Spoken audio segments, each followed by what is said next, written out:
Okay, good morning, class 4 students. Subject English. This is lecture number 7, and today is May 6th, 2021. Okay, students, continuing with our reading and explanation of lesson number 3. Everyone, open your books and turn to page number 29, third paragraph. Okay, now I'm going to start reading. So, सभी लोग ध्यान से मुझे follow करो, ठीक है? As she walked along the road, she heard a lot of crackling and quacking. She peeped over the hedge and saw a young woman trying to herd a flock of hens, ducks, and geese. The young woman looked up. Okay, अब वो छोटी सी औरत Apple ढूंढने निकल पड़ी। जब वो रास्ते में चल रहे थे, उसने बहुत सारे क्रैकलिंग और क्वैकिंग के आवाज़ उसे सुनाई दिया। Here crackling is a sound made by hens and quacking is a sound made by ducks and geese.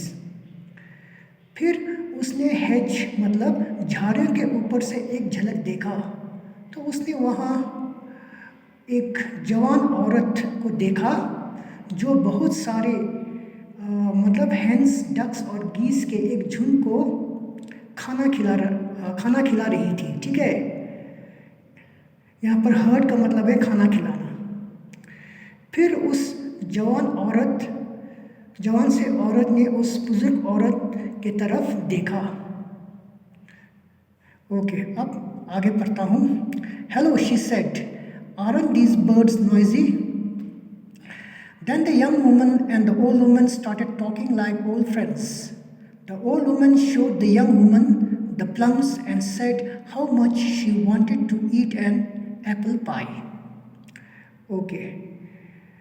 फिर उस जवान से औरत ने उस बुजुर्ग औरत की तरफ देखा और कहा, हेलो, ठीक है, क्या ये बर्ड्स बहुत शोर शराबा नहीं कर रहा है? फिर वो जवान औरत और बुजुर्ग औरत एकदम बात करने लगे जैसे वो बहुत पुराने दोस्त हैं और पहले से ही एक दूसरे को जानते हैं, ठीक है?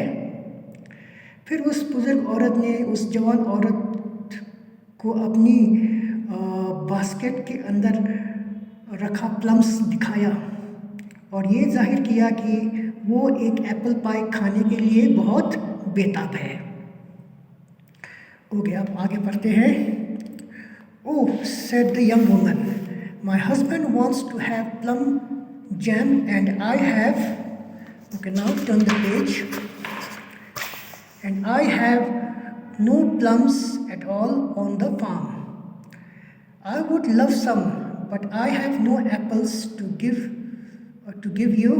I can only give you a bag of feathers in exchange for them.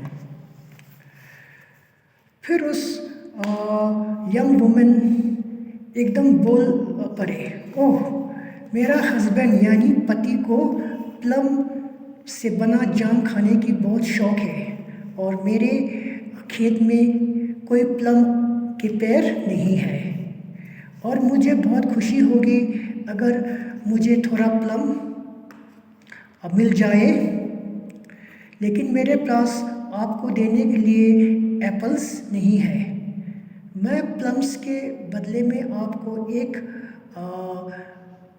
एक यानी थैला फेदर्स मतलब बर्ड के पर आपको दे सकता हूँ, ठीक है? ओके, अब आगे रीड करता हूँ। Well, said the old woman looking at the juicy red plums, I suppose at least one of us will have our wish. So she gave the plum to the young woman and took the bag of feathers and put it into her basket. At least the feathers were lighter to carry. She set off once more for the market, hoping that she would get some apples for the feathers. Okay. अब अपने रसीले red plums को देखते हुए उस बुजुर्ग औरत ने कहा, ठीक है, लगता है कि हम दोनों में से किसी एक एक ख्वाहिश तो ज़रूर पूरे होंगे। फिर उसने अपने सारे प्लम्स उस जवान औरत को दे दिया और फेदर्स का वो बैग अपने बास्केट में डाला और उठा और उठाने और ले जाने में भी ये फेदर्स के बैग काफ़ी हल्का था। फिर वो वहाँ से बाज़ार की तरफ निकल पड़ते हैं, एक आशा करते हुए कि उसको फेदर्स के बदले में थोड़ा एप्पल मिल जाए। ठीक है, ओके स्टूडेंट्स, आज की क्लास यहीं तक। For homework write down all the word meanings of lesson number 3 on your fair copy. ठीक है, ओके। एक बात यहाँ पर मैं कहना चाहता हूँ, मुझे अभी तक बहुत कम बच्चे ने ही अपने होमवर्क असाइनमेंट के पिक्स सेंड किया है। अगर आप अपने कंप्लीट होमवर्क असाइनमेंट हफ्ते में एक बार सेंड नहीं करोगे तो आपके मार्क्स कट हो जाएंगे। और दूसरी बात, प्लीज़ अपने होमवर्क असाइनमेंट के पिक्स सिर्फ वेडनेसडे और सैटरडे को ही भेजना। अगर बाकी दिन आप भेजोगे तो वो सीन नहीं किया जाएगा। ठीक है, so till then good bye students and take care.